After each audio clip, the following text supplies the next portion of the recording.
बीडच्या धारूरमधल्या भोगलवाडी इथं ओबीसी महाएल्गार मेळावा पार पडला आणि या मेळाव्यातनं लक्ष्मण हाके यांनी प्रकाश सोळंकेंवर टीका केलेली आहे। सोळंके म्हणतात, माझी जात आडवी आली। मात्र सुंदरराव सोळंकेंना उपमुख्यमंत्री पदापर्यंत नेलं तेव्हा जात आडवी आली नाही का? कुणालाही पाठिंबा द्या, पण आधी आमदारकीचा राजीनामा द्या, असं म्हणत लक्ष्मण हाके यांनी प्रकाश सोळंके यांना आवाहन केलेलं आहे। अरे प्रकाश सोळंके, वय तुमचं लय आहे राव, तुमच्या अर्ध्या वयाचा पण नाही मी। प्रकाश सोळंके साहेब, ऐका ऐका, 2 मिनिटं ऐका। अरे या महाराष्ट्राचा उपमुख्यमंत्री सुंदरसिंह सोळंके झाला त्यावेळी जात नाही तुमची आडवी आली कधी?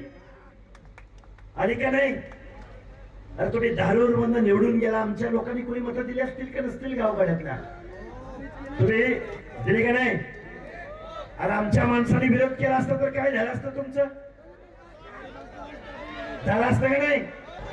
त्याला काय पाठिंबा द्यायचं ते देऊ द्या, पण पहिला आमदारकीचा राजीनामा द्या म्हणा। राष्ट्रवादी काँग्रेस पक्षाचे आमचे राष्ट्रीय अध्यक्ष व राज्याचे उपमुख्यमंत्री माननीय अजितदादा पवार साहेबांच्या विरुद्ध अशोभनीय भाषा, खालच्या पातळीची भाषा हे वापरत असतात। त्याच्यातनं त्यांचे संस्कारच दिसतात।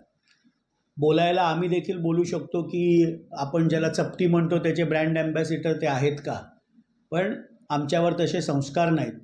आणि महाराष्ट्रामध्ये मराठा विरुद्ध ओबीसी हे वातावरण खराब करण्याचं काम लक्ष्मण हाके सातत्याने करतायत। या महाराष्ट्रामध्ये मराठा विरुद्ध ओबीसी असा वाद कसा निर्माण होईल यासाठी लक्ष्मण हाके प्रयत्न करत असतात।